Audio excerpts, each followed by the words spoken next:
there was certain aspects that were, unexpected, but you got to expect the unexpected. OMA is Orquestra Modular Ac. It's a project that's coming from Tremor Festival, and it's been happening since 2022. We invite our community to join, to create an ensemble of electronic musicians. So everyone who has like a synthesizer, a keyboard, or any pedal electronic device to join and to be part of an improvised ensemble.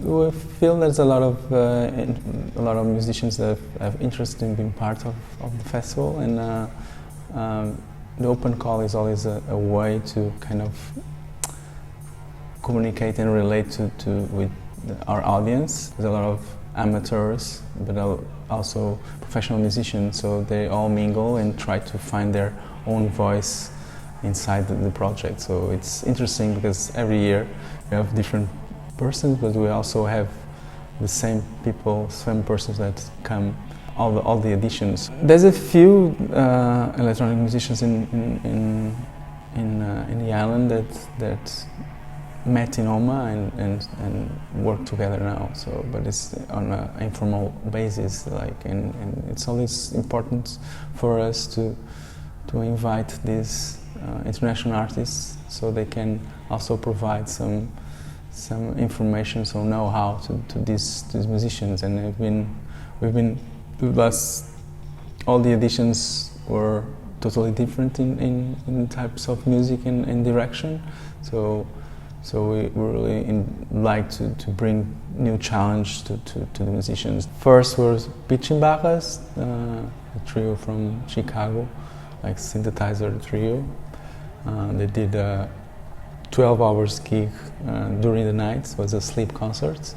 Then were Mesher, that is this duo of they basically built these structures where the musicians could play by touching each other. And last year Marsh Stepper, this harsh noise collective from Arizona, and this year was Aaron from Picky Lights. For me, it was a little bit different because I was kind of taking like more of a dub approach, I guess, this time. So instead of actually playing, I was just trying to find the parts that I thought people could move off of. So it was just looking at how people interacted with the sound that they were hearing. And it was really up to the artists that were playing to find that telepathic communication in them with each other. So, the first hour or two, you realize it's probably going to be messy as hell. And then as people learn each other's language, they kind of just come together.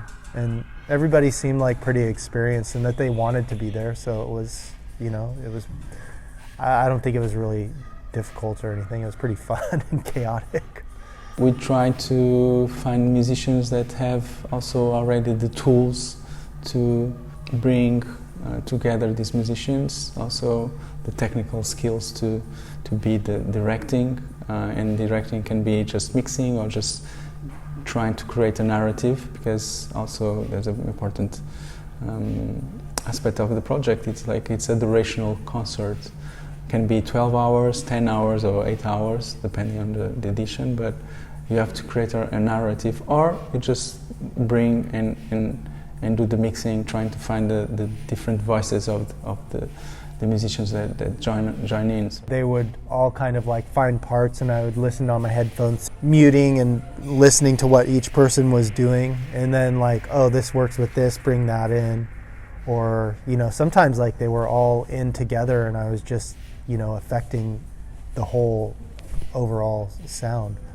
And that was more towards the end of the night, as they started really feeling in tune with each other. But it's kind of it's more about becoming telepathic.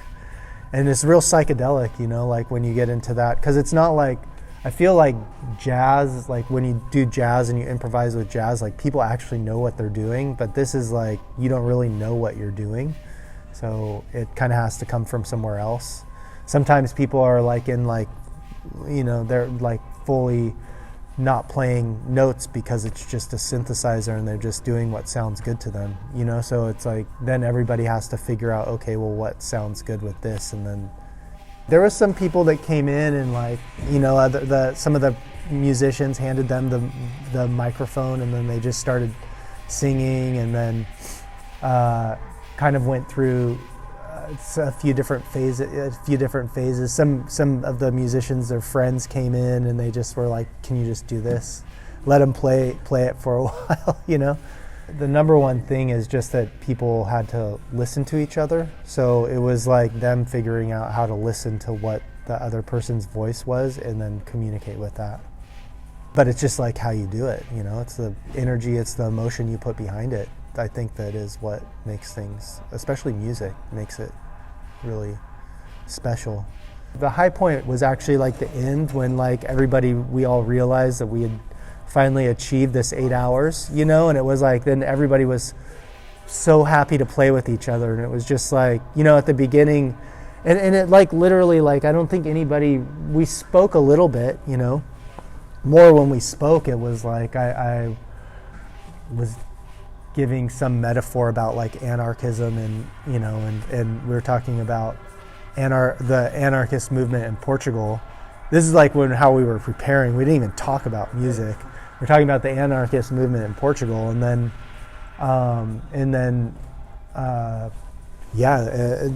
we weren't really preparing. So then no one had really spoken to each other or was like close at the beginning, to some degree. But when we all finished, everybody was like so happy and like giving each other hugs and like, oh, that was so much fun.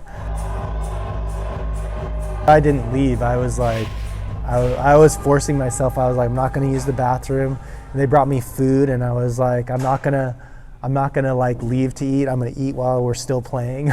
I'm like, no, I prepared. Yeah.